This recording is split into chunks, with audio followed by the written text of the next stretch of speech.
안녕하세요. 저는 올해 30대 중반이 된 남자입니다. 주변 사람들에게는 말하기가 너무 창피하고 민망스러워서 익명의 힘을 빌려 많은 분들께 제 얘기를 들려드리고 싶습니다. 농담 삼아 듣지 마시고 가능하다면 부디 힘이 되는 좋은 말씀 한마디씩 해주시면 감사하겠습니다. 우선 제 와이프에 대해서 얘기를 해드리겠습니다. 연애 시절부터 느꼈지만 정말 여자가 맞나 싶을 정도로 남자를 많이 밝히는 그런 스타일이었습니다. 하지만 그때는 콩깍지도 씌었을 뿐더러 결혼하고 애 낳으면 생각도 성격도 많이 달라질 거라 생각했었죠. 아무튼 와이프는 연애 시절부터 남자가 지나가면 눈이 돌아간다던지 휴대폰 안에는 연예인들의 건강미 넘치는 그런 사진들도 가득하더군요. 심지어 차마 남자들조차 보지 않을 법한 그런 영상들도 있는 걸 보고 깜짝 놀랬죠.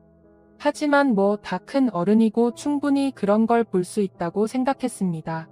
하지만 문제는 연애 시절부터 발인기가 다분했었던 것 같습니다.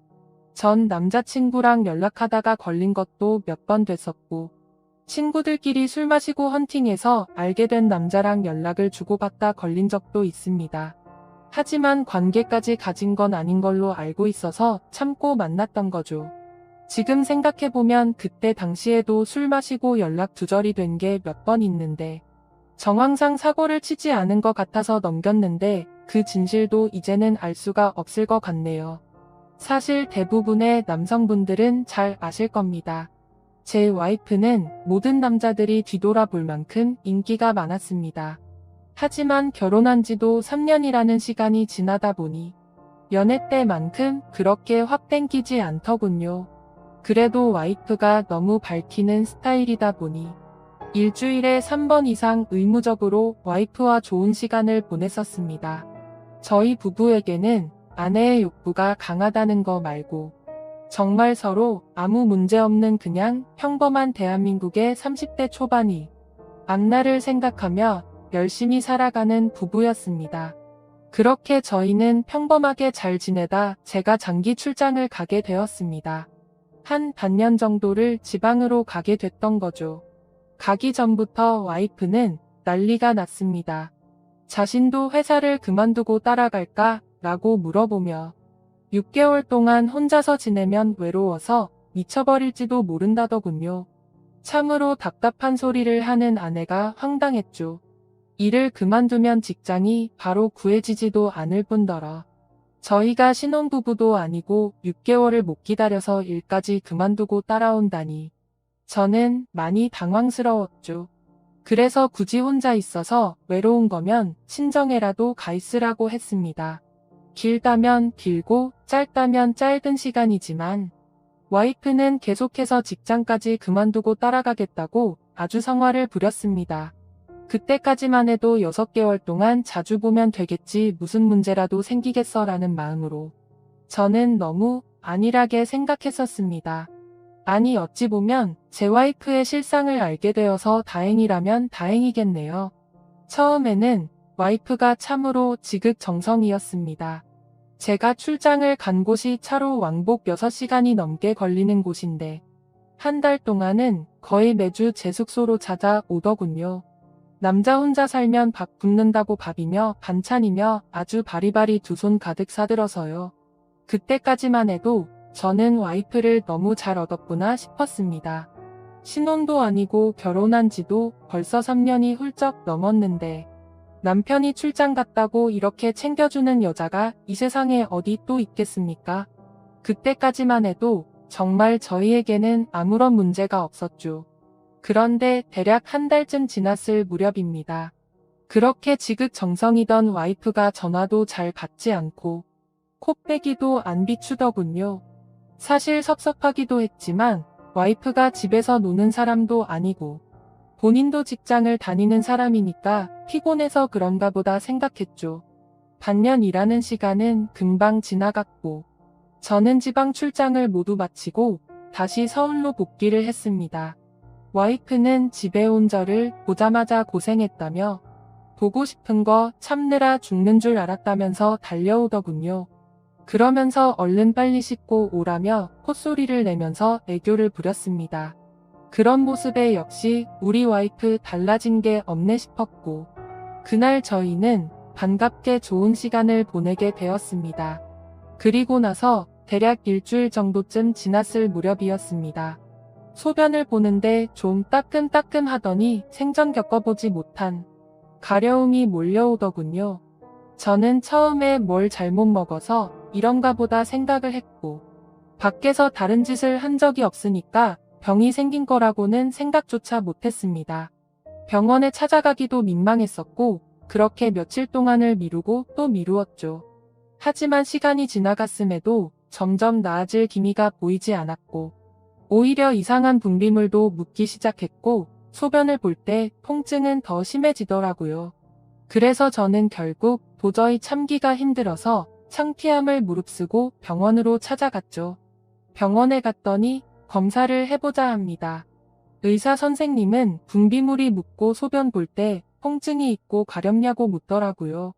이게 딱 봤을 때는 인질이라는 병과 증상이 되게 비슷하다고 했고, 최근에 관계를 가진 적이 있는지 물었습니다. 그래서 저는 관계는 와이프 말고는 따로 없다고 대답을 했죠. 의사는 저에게 정확한 원인을 알기 위해서 정밀검사를 받아보라고 권하더군요. 그때까지만 해도 이 의사놈이 환자 가지고 장사하는구나 싶었습니다. 근데 그때 당시에는 빨리 치료를 받고 싶을 뿐 다른 생각은 할 겨를도 없었습니다. 그렇게 저는 검사를 받았고 결과를 보고 난 뒤 정말 제 눈을 의심했습니다. 임실에 헤르페스에 곤지름까지 생겼더라고요. 곤지름은 아직 잠복기라서 딱히 증상이 나타나지는 않았는데 검사를 해보니 균이 나온다고 하더라고요. 저는 거기서도 순진하게 의사에게 물었죠. 제가 최근에 사우나에 다녀온 적이 있는데 사우나에서 옮은 거냐고 했습니다. 저는 정말 와이프 말고 관계를 가진 적이 없는데 라며 이것저것 물어보았죠. 의사는 단호하게 대답을 해주더라고요. 뭐 헤르페스 정도 한 가지라면 사우나나 대중시설에서 옮았을 수도 있지만 이렇게 몇 가지씩 다량으로 증상이 발현되는 건 관계를 가진 것 말고는 다른 원인으로 생겼다고 보기엔 어려울 것 같다고 하더군요. 그때부터 뒤통수를 맞은 듯이 갑자기 온갖 생각이 들었습니다. 그러면 제가 와이프에게 옮았다는 거냐고 물어봤죠. 의사는 아내분과 잘 이야기를 해보라고 했고 아내분도 같이 치료를 받으셔야 할 거라고 했습니다. 그 얘기를 듣고 병원을 나서는데 갑자기 뒷골이 땡기면서 피가 쏠리는 느낌이 들었죠. 일단 저는 증거라도 있어야겠다는 생각으로 아내의 차로 가서 블랙박스를 켜봤습니다. 정말 하나하나 영상을 다 켜보면서 확인을 해보는데 기겁을 했습니다. 왜냐하면 영상 속에서 들리는 남자의 목소리가 한 명이 아니더라고요. 누가 듣더라도 그 남자들마다 평범한 대화를 하는 게 아니고 사랑을 나누는 소리가 들리는데 눈앞이 깜깜해졌습니다. 그동안 그렇게 믿었고 서로를 의지했던 와이프가 제가 모르는 사이에 다른 남자들과 이렇게 해프게 하고 다녔다는 게 믿기지가 않았습니다. 영상 날짜를 보니 아내가 제게 연락이 뜸해졌던 시기와도 맞물리더군요. 제가 출장을 간 지 한 달 뒤 정도에 어떤 남자와 대화를 하는데 대화 내용만 보면 술을 마셨는지 대리기사의 목소리도 들렸습니다. 그런데 다른 사람이 있는데 아랑곳하지 않고 역겨운 말을 하더군요. 남편이 출장을 가서 없으니까 잠시 쉬다 가도 괜찮다고 하는데 너무 충격적이었습니다. 평소에 다른 사람의 시선도 신경 쓰는 다소곳한 모습이 있던 사람이었고 관계를 가질 때조차도 많이 밝히기는 해도 선을 넘지 않았는데 너무 다른 사람 같았습니다. 저는 그 길로 블랙박스 메모리칩을 빼들고서 집으로 달려갔습니다. 집에 도착한 저는 곧장 와이프를 불렀죠. 너 지금 내가 어디 갔다 온 줄 아냐고 했고 비뇨기과 갔다 왔는데 너 도대체 나 없을 때 뭔 짓거리를 하고 다녔냐고 소리를 질렀습니다. 제가 막 소리를 지르면서 화를 내니까 와이프는 덜덜 떨며 무슨 소리냐고 자신이 무슨 짓을 했다고 이러냐고 변명을 하더군요. 그래서 다시 물었습니다. 아무 일도 없는데 갑자기 내 몸의 인질에 헤르페스에 거기다 곤지름까지 생기냐고 했고, 나는 너 말고 다른 여자와 보낸 적이 없는데 그럼 이 병은 갑자기 하늘에서 뚝 떨어진 거냐고 했습니다. 내가 1년을 자리를 비운 것도 아니고 고작 6개월 비웠을 뿐인데 그새를 못 참고 딴 놈이랑 붙어먹었냐고 말했고, 거짓말 할 생각은 하지 말라며 블랙박스 메모리칩을 내려놨습니다. 지금부터 거짓말 할 생각하지 말고 솔직히 말하라고 더 크게 소리를 질렀습니다. 제가 너무 흥분을 했고 증거자료까지 내밀면서 몰아붙이다 보니까 그제서야 와이프는 사실대로 실토하더군요. 아주 여기저기 다 정차하는 버스가 따로 없더군요. 처음에 너무 외로워서 그랬답니다. 회식을 하게 되었고 술에 취해서 결국 실수가 시작되었답니다. 평소부터 자신에게 잘 대해주던 직장 후배인데 같은 방향으로 가는 김에 차에 같이 타게 되었답니다. 근데 술에 너무 취해서 자신도 모르게 많이 외로웠답니다. 그래서 그냥 단순히 술을 한 잔만 더 하고 싶은 생각에 집으로 불러들였고 술을 더 마시다 실수를 해버렸다고 하더군요. 제게는 너무나 소중했던 제 보금자리에서 다른 남자놈이랑 놀아나다니 정말 너무 화가 났고 역겨웠습니다. 그런데 이건 시작에 불과하더군요. 그날 이후로 고삐 풀린 망아지처럼 지냈더군요. 어차피 실수를 시작했고 죄책감에 오히려 더 막 나가게 됐답니다. 근데 참 이해가 안 가지 않나요? 상식적으로 실수를 했다면 더 자숙해야 하는데 오히려 더 이따위 짓을 했다는 걸 보면 언젠가는 이딴 짓을 하고 살았을 사람이란 걸 느꼈습니다. 같이 사고를 쳤던 남자들도 다양해서 참 대단하더군요. 직장 후배를 시작으로 유부녀라는 사람이 낯선 남자와도 시간을 보냈고 애인처럼 주기적으로 만난 사람까지 있더라고요. 저는 당장 그놈들 연락처 다 적으라고, 어떤 놈들인지 다 알아야겠다고 몇 번 했는지 또 어떤 놈인지 적으라고 했습니다. 와이프는 처음에 그걸 어떻게 다 기억하냐고 그러면서 못 적겠다고 하더군요. 정말 울컥하더군요. 그딴 짓을 해놓고서 어떻게 다 기억 못하냐면서 따졌습니다. 그럼 정 못 적겠으면 너네 친정집으로 가자고 했습니다. 지금 당장 너희 부모님 앞에서 추궁하겠다고 난리를 치니까 마지못해서 적기 시작하더군요. 참 기가 막혔습니다. 6개월이라는 짧은 기간 동안 시간을 보낸 남자가 무려 5명입니다. 한 번만 만나서 놀았던 놈은 3명이었고 직장 후배와는 3번의 만남을 더 가졌답니다. 가장 많이 만난 놈이랑은 셀 수도 없을 것 같더군요. 근데 더 충격적인 건 가장 많이 만났다는 그 놈은 저도 알던 놈이었습니다. 왜냐하면 제가 와이프와 자주 가던 식당의 사장놈이었습니다. 심지어 이 사람은 50대 초반쯤인데 와이프와는 거의 20살 이상이 차이가 났던 거죠. 정말 자존감이 무너져 내렸고 충격적이었습니다. 그 사장놈과 가깝게 지낸 지도 오래되었고 그 집구석 부부와 저희 부부가 함께 술자리도 수차례 가졌기 때문에 배신감은 더 컸습니다. 그런데 도대체 이 사장놈이랑은 언제부터 이딴 짓거리를 했냐고 물었습니다. 관계를 시작하게 된 건 3개월 정도 됐다고 하더군요. 어느 날 와이프는 친구들이랑 그 식당에서 모임을 가지게 됐다고 했습니다. 늦은 시간까지 술자리는 길어졌고 천연덕스럽게 그 사장은 그 자리에 끼었답니다. 그래서 2차까지 가게 되었고 와이프는 술에 취하게 되었답니다. 평소 친분이 있던 식당 사장놈이 데려다 준다고 해서 같이 차를 탔는데 거기까지만 기억이 나고 일어나 보니 같이 잠을 자고 있었다고 하더군요. 그래서 그날 이후부터는 계속해서 만남을 가져왔다고 했습니다. 아마도 이 인간이 없었더라면 더 많고 다양한 남자를 만났겠구나 싶었고 믿고 지낸 지도 오래된 사장놈에 대한 배신감은 이루 말할 수가 없었습니다. 그 사장놈은 저와는 나이차가 많이 났지만 많이 믿고 의지했던 사이였습니다. 와이프와 만나기 전부터도 친분을 가져왔었고 오죽하면 힘든 시기에는 제가 대출까지 받아가면서 도움을 줬던 사람입니다. 근데 그런 은인에게 이따위 짓을 하는 게 인간이 맞나요? 제 와이프도 인간 같지 않은 건 마찬가지입니다. 하룻밤을 비롯해 5명의 남자들과 만남을 가지고 그것도 모자라서 남편의 지인과 바람까지 피다니. 그것도 20살이 넘게 나이도 많고 자식까지 가진 유부남과 말이죠. 충격에 충격이 이어지다 보니 도대체 어디서부터 어떻게 화를 내야 할지 감조차 오지 않더라고요. 그래서 일단 저는 당장 휴대폰 잠금을 풀라고 했고 카톡을 열어서 메시지 내용을 봤습니다. 그동안의 메시지 내용은 지웠는지 오늘 날짜로 읽지 않은 메시지가 하나 와 있더군요. 이제 민철이가 출장 갔다 왔으니까 못 보는 거냐는 둥. 앞으로 조심하면 되니까 우리 변하지 말자는 둥 역겨운 대화가 와 있더군요. 정말 너무 참담해서 말도 안 나오고 아무 생각도 들지 않더라고요.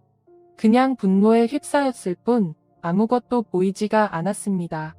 그래서 당장 아내를 이끌고 그 사장놈이 하고 있는 식당으로 갔습니다. 식당 안에는 손님들이 있었고 그 사장놈의 아내도 함께 있더군요. 그런데 그때 당시 제 눈에 이미 보이는 건 없었습니다. 들어가자마자 욕을 지르면서 불렀고 바로 멱살을 잡았습니다. 그 사장놈의 아내는 깜짝 놀라서 달려나와서 저를 뜯어말렸고 저는 온 동네에 소문이 나길 바라는 마음으로 큰 소리로 말했습니다. 이 인간 같지도 않은 인간이 무슨 짓 했는지 아냐고요. 제가 출장 간 사이에 제 와이프랑 바람 피우고 붙어먹은 지 3개월이 됐다고 말해줬습니다. 와이프는 옆에 서서 울고 있었고 그 사장놈의 아내도 충격을 먹었는지 저보다 더 화를 내면서 남편을 밀치고 멱살 잡고 난리가 났습니다. 그 사이에 손님들은 전부 다 밖으로 나가버렸고 진짜 짐승들처럼 뒤엉켜서 순식간에 개판이 되었습니다. 다음 날에는 그 직장 후배놈도 응징하기 위해서 와이프의 회사로 찾아갔습니다. 조금은 마음이 차분해져서 깽판을 치지는 않았고 다이렉트로 회사 대표와 만났습니다.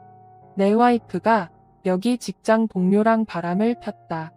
딴 거 다 필요 없고 그 사람 자르라고 했습니다. 안 그러면 더 이상 어떤 꼴 날지 모른다고 하니까 바로 알겠다면서 죄송하다고 하더군요. 당연히 와이프도 이 회사에서 그냥 내보내라고 했습니다. 그딴 인간들 여기 거봤자 여기에 도움될 거 없을 거니까 알아서 하라고 했죠. 와이프와는 이혼을 해야겠다는 생각으로 당분간 얼굴도 마주치지 말자고 했고 집에서 내쫓아버렸습니다.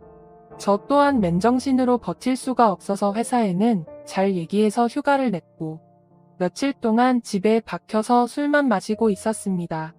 옛날 생각도 나고 어떻게 이렇게 됐는지 웃다 울다 사람이 미쳐가는 게 한순간이더군요. 그렇게 3일 정도 지났을 무렵 그 사장놈에게서 메시지가 왔습니다. 저에게 사과를 해도 모자를 파네 오히려 뻔뻔하게 욕을 하더라고요. 조용히 일 처리를 하면 되지 굳이 그렇게까지 해야 했냐면서요. 본인도 이혼 소송 진행 중이고 가게도 문을 닫게 됐다면서 징징거리는데 본인이 일을 저질러 놓고 저더러 어쩌라는 건지 역겹고 짜증이 나서 저도 같이 싸웠습니다. 저는 너 같은 인간 말종이랑 말 섞기 싫으니까 헛소리 그만하라고 말했고 그동안 내가 너한테 빌려줬던 돈을 이번 주 내로 당장 다 갚으라고 했습니다. 그러니까 돈 없다면서 배째라고 말하더군요. 나이 50이 넘어서도 이따위 짓을 하는데 어떻게 이런 인간이랑 연락을 해오며 살았을까 제 스스로에게도 화가 났습니다. 그때부터 이 인간 같지도 않은 놈이 저를 약올리기 위해서 비아냥거리기 시작하더군요. 제 와이프가 이렇게 해줬다 저렇게 해줬다부터 시작해서 또다시 저는 충격적인 얘기를 듣게 되었습니다. 참 파고 또 파도 끝이 없었네요. 너도 내 덕분에 이혼하게 된 걸 다행으로 알라면서 말하는데 지 친구 놈과 셋이서도 어울렸다고 말하더군요. 진짜 이런 인간이었나 싶고 사람의 이중성에 환멸을 느꼈습니다. 와이프와 저는 연애 시절부터 결혼까지 거의 6년이란 시간을 함께 했습니다.